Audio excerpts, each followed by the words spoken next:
Hi friends, ഒരു ചെറിയ ഇടവേളയ്ക്ക് ശേഷം വീണ്ടും ഞാൻ എത്തിയിരിക്കുകയാണ്. ഒരു യാത്രയിലായിരുന്നു കേട്ടോ, കുറച്ച് ദിവസം വീട്ടിലില്ലായിരുന്നു. അപ്പോൾ ഇന്ന് ഞാൻ എത്തിയിരിക്കുന്നത് ഒരു പാവയ്ക്കയും 2 വഴുതനങ്ങയും കൊണ്ടുള്ള 2 വ്യത്യസ്തങ്ങളായ വിഭവങ്ങളുമായിട്ടാണ് കേട്ടോ. ഒരു പാവയ്ക്കയുടെ പകുതിയാണ് എടുത്തിരിക്കുന്നത്. അപ്പോൾ ഇത് രണ്ടും നമുക്കൊന്ന് അരിഞ്ഞെടുക്കാം. ആദ്യം വഴുതനങ്ങ അരിഞ്ഞ് കഴുകി എടുത്തിട്ടുണ്ട്. ഇതൊരു വീട്ടിൽ പിടിച്ച വഴുതനയാണ് കേട്ടോ. അപ്പോൾ അതുകൊണ്ട് നമുക്ക് കെമിക്കൽസ് ഒന്നുമില്ല. വൃത്തിയായിട്ട് കഴുകി എടുത്തിട്ടുണ്ട്. ഇതിലേക്ക് ഒരു 1/4 ടീസ്പൂൺ മഞ്ഞൾപ്പൊടിയും 1 ടീസ്പൂൺ മുളക് പൊടിയും ആവശ്യത്തിന് ഉപ്പും കൂടെ ചേർത്ത് നന്നായിട്ടൊന്ന് മിക്സ് ചെയ്ത് വെക്കാം.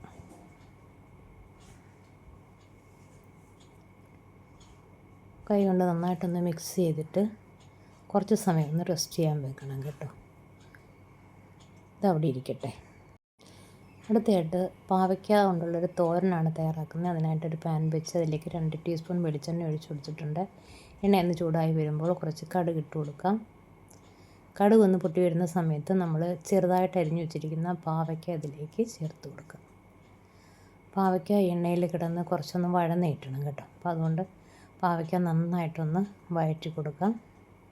ഒരു 5 മിനിറ്റ് നേരമെങ്കിലും വഴറ്റിയെടുക്കണം കേട്ടോ. അപ്പോൾ വഴറ്റി കൊടുത്ത് പാവയ്ക്ക ഒന്ന് വാടി വരുമല്ലോ, ആ സമയത്ത് അതിലേക്ക് ഒരു വലിയ സവോള, പാവയ്ക്കയുടെ അതേ അളവിൽ തന്നെ സവോള എടുക്കണം കേട്ടോ. കയ്പില്ലാതിരിക്കണമെന്നുണ്ടെങ്കിൽ അങ്ങനെ തന്നെ ചെയ്യണം.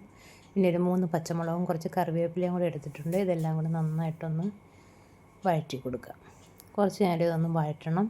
അപ്പോൾ ഞാൻ ആവശ്യത്തിനുള്ള ഉപ്പും കൂടെ ചേർത്തിട്ടുണ്ട് കേട്ടോ. ഇതെല്ലാം കൂടെ നന്നായിട്ടൊന്ന് വഴറ്റി കൊടുക്കുക. വഴറ്റിയതിന് ശേഷം നമുക്കിതൊന്ന് മൂടി വെച്ച് കൊടുക്കാം. ഒരു 5 മിനിറ്റ് ഒന്ന് മൂടി വെച്ച് കൊടുക്കാം. പാവയ്ക്കയൊക്കെ ഒന്ന് വെന്ത് വരട്ടെ.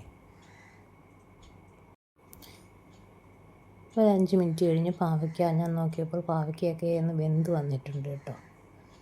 അപ്പം ഇത്രയും മതി. ഇനി ഞാൻ ഈ പാവയ്ക്കയും ആ പാത്രത്തിൻ്റെ 4 വശത്തേക്ക് ഒന്ന് മാറ്റി വെച്ച് കൊടുത്തിട്ട് മധ്യഭാഗത്തായിട്ടൊരു 3 മുട്ട, കോഴിമുട്ടയാണ്, ഒഴിച്ചു കൊടുക്കുകയാണ്.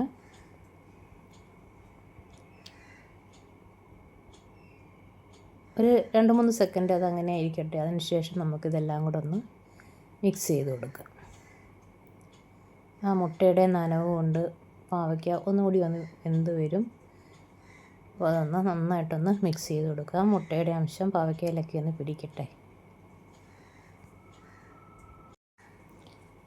മൂടി വെച്ച് കൊടുക്കുകയൊന്നും വേണ്ട. നമുക്കിങ്ങനെ തുറന്ന് വെച്ച് തന്നെ ഇളക്കി കൊടുത്തുകൊണ്ടിരിക്കാം.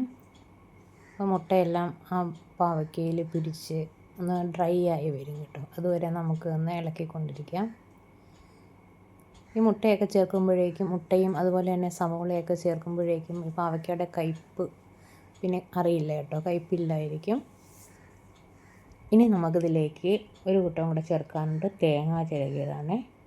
1 കപ്പ് തേങ്ങ ചിരകിയത് കൂടി ഇതിലേക്ക് ചേർത്ത് കൊടുത്തിട്ടുണ്ട്. ഇനി നമുക്കിത് നന്നായിട്ടൊന്ന് മിക്സ് ചെയ്യാം. എല്ലാം കൂടെ ഒന്ന് മിക്സ് ചെയ്തതിന് ശേഷം ഒരു 2 മിനിറ്റ് ഒന്ന് മൂടി വെച്ച് കൊടുക്കാം. ഇത്രയേ ഉള്ളൂ. 2 മിനിറ്റ് നമുക്ക് മൂടി വെച്ച് കൊടുക്കാം. ഇപ്പോൾ 2 മിനിറ്റ് കഴിഞ്ഞിട്ടുണ്ട്. പാവയ്ക്കയും മുട്ടയും തേങ്ങ ചിരകിയതും എല്ലാം കൂടെ ചേർന്ന് നല്ല അടിപൊളി ഒരു തോരൻ, കയ്പില്ലാത്ത നല്ലൊരു തോരൻ ഇവിടെ റെഡിയായിട്ടുണ്ട്. അപ്പോൾ എല്ലാവരും ഇത് ട്രൈ ചെയ്ത് നോക്കണേ. ഇനി അടുത്തതായിട്ട് നമുക്ക് വഴുതനങ്ങ കൊണ്ടുള്ള വിഭവമാണ്. നമ്മളവിടെ അരപ്പൊക്കെ പുരട്ടിയോടെ വെച്ചിട്ടുണ്ട്. ഇനി അതിനെ ഒന്ന് വറുത്തെടുക്കാം. അതിനായിട്ടൊരു പാൻ അടുപ്പിൽ വെച്ച് കുറച്ച് എണ്ണ ഒഴിച്ചു കൊടുത്തിട്ടുണ്ട്. സൺഫ്ലവർ ഓയിലാണ് ഒഴിച്ചു കൊടുത്തിരിക്കുന്നത് കേട്ടോ. അതിലേക്ക് നമ്മൾ അരപ്പ് പുരട്ടി വെച്ചിരിക്കുന്ന വഴുതനങ്ങ ഇട്ട് കൊടുക്കാം.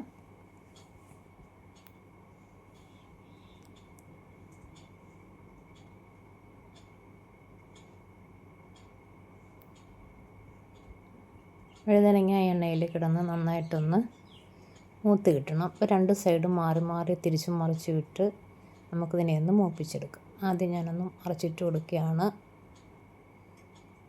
ഇനി 2-3 മിനിറ്റ് കഴിഞ്ഞ് വീണ്ടും ഒന്ന് മറിച്ചിട്ട് കൊടുക്കാം. അങ്ങനെ തിരിച്ചും മറിച്ച് വിട്ട് നന്നായിട്ടൊന്ന് വറുത്ത് കോരിയെടുക്കാം.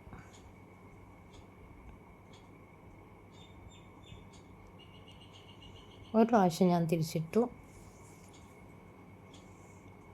വീണ്ടും ഒന്നും കൂടി ഒന്ന് തിരിച്ചിട്ട് കൊടുക്കുകയാണ്. ആ ഒരു സൈഡ് ഇതാ കണ്ടോ, മൂത്ത് വന്നിട്ടുണ്ട്. എൻ്റെ കളറൊക്കെ മാറി വന്നിട്ടുണ്ട്. നമുക്ക് ആ സ്പാച്ചില കൊണ്ടൊന്ന് തൊട്ട് നോക്കുമ്പോൾ അറിയാം നല്ല സോഫ്റ്റായി വന്നിട്ടുണ്ട് കേട്ടോ ഇത്.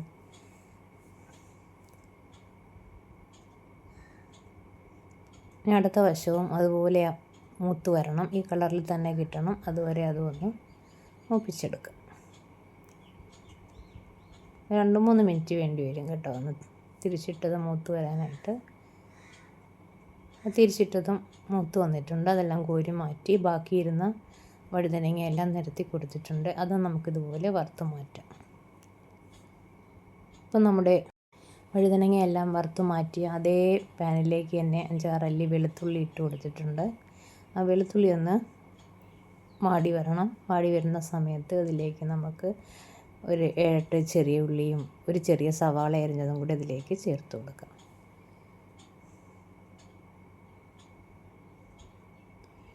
ഇനി കൊച്ചുള്ളിയും സവാളയൊക്കെ ഒന്ന് നന്നായിട്ട് വഴന്ന് കിട്ടണം. കുറച്ച് നേരം നമുക്ക് വഴറ്റിയെടുക്കാം. ഞാൻ അതിനകത്ത് എക്സ്ട്രാ എണ്ണയൊന്നും ഒഴിച്ചിട്ടില്ല കേട്ടോ. നമ്മൾ ആ വഴുതനങ്ങ വറുക്കാനായിട്ട് എടുത്ത ആ എണ്ണയുടെ ബാലൻസ് എണ്ണ തന്നെയാണ്. അതിലേക്ക് ഒരു 3 പച്ചമുളക് ചേർത്ത് കൊടുത്തിട്ടുണ്ട്. ഒരു വലിയ തക്കാളിയും ചേർത്ത് കൊടുത്തിട്ടുണ്ട്. ഇതെല്ലാം കൂടെ നന്നായിട്ടൊന്ന് വഴന്ന് വരട്ടെ. അതുവരെ നമുക്കിതിനെ ഒന്ന് വഴറ്റി കൊടുക്കാം. ഇനി നമുക്കിതിലേക്ക് ആവശ്യത്തിന് ഉപ്പ് ഇട്ട് കൊടുക്കാം. നമ്മൾ വഴുതനങ്ങയിൽ ഉപ്പിട്ടിട്ടുണ്ട്, അതുകൊണ്ട് ഉപ്പിടുമ്പോൾ ശ്രദ്ധിച്ച് വേണം ഉപ്പിടാനായിട്ട്. കുറച്ചിട്ട് കൊടുത്താൽ മതി. ഇനി നമുക്കിതെല്ലാം കൂടെ ഒന്ന് മിക്സ് ചെയ്തതിന് ശേഷം അതിലേക്ക് ഒരു 1.5 ടീസ്പൂൺ മുളക് പൊടി ഇട്ട് കൊടുത്തു. വലിയ എരിവില്ലാത്ത മുളക് പൊടിയാണ് കേട്ടോ ഇട്ട് കൊടുത്തിട്ടുണ്ട്. അതും കൂടി ഇട്ട് നന്നായിട്ടൊന്ന് വഴറ്റിയെടുക്കുക.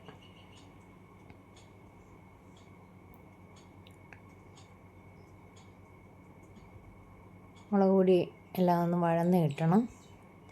വഴന്ന് കിട്ടിയതിന് ശേഷം നമുക്കിതിനെ ഒന്ന് മൂടി വെച്ച് കൊടുക്കാം. ആ തക്കാളിയൊക്കെ ഒന്ന് വെന്ത് വരട്ടെ, വെന്ത് ഉടയണം. അതുവരെ ഒന്ന് മൂടി വെച്ച് കൊടുക്കാം.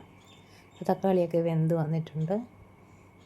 ഈ സമയത്ത് കുറച്ച് കറിവേപ്പില, മല്ലിയിലയാണ് നല്ലത്. മല്ലിയില എൻ്റെ കയ്യിലില്ല, അതുകൊണ്ട് ഞാൻ കുറച്ച് കറിവേപ്പിലയും കൂടെ ചേർത്ത് കൊടുത്തിട്ടുണ്ട് കേട്ടോ. ഇത്രയേ ഉള്ളൂ. ഇതൊന്ന് ചൂടാറി വരണം. അതിനെ വേറൊരു പാത്രത്തിലേക്ക് ഞാൻ മാറ്റുകയാണ്. വഴുതനങ്ങ വറുത്തത് ഞാൻ വേറെ പാത്രത്തിലേക്ക് മാറ്റി വെച്ചിട്ടുണ്ട്. നമ്മുടെ ആ ഉള്ളിയുടെ മിക്സ് ഇവിടെ മാറ്റിയിട്ടുണ്ട്. അതിലേക്ക് നമുക്ക് വറുത്ത് വെച്ചിരിക്കുന്ന വഴുതനങ്ങ കൂടി ചേർത്ത് കൊടുക്കുക. എന്നിട്ട് എല്ലാം കൂടെ നന്നായിട്ടൊന്നൊരു സ്പൂൺ വെച്ചോ ഫോർക്ക് വെച്ചോ ഒന്ന് ഉടച്ചു കൊടുക്കുക കേട്ടോ. മിക്സ് ചെയ്ത് ഉടച്ചെടുക്കാം. കൈകൊണ്ട് വേണമെങ്കിലും മിക്സ് ചെയ്യാം കേട്ടോ. ഇതിപ്പോൾ ചെറിയ ചൂടുണ്ട്, അതുകൊണ്ട് ഞാൻ സ്പൂൺ കൊണ്ടാണ് മിക്സ് ചെയ്തെടുത്തത്. ഇത്രയേ ഉള്ളൂ. നല്ല അടിപൊളി ടേസ്റ്റുള്ള ഒരു വഴുതനങ്ങ ചട്നി ഇവിടെ റെഡി ആയിട്ടുണ്ട്. അപ്പോൾ ഇന്നത്തെ എൻ്റെ എല്ലാ വിഭവങ്ങളും എല്ലാവർക്കും ഇഷ്ടമാണെന്ന് വിചാരിക്കുന്നു. ഇഷ്ടപ്പെട്ടുവെങ്കിൽ ലൈക്ക് ചെയ്യുക, ഷെയർ ചെയ്യുക, കമൻറ്റ് ചെയ്യുക, ചാനൽ സബ്സ്ക്രൈബ് ചെയ്യുക. Okay, thank you.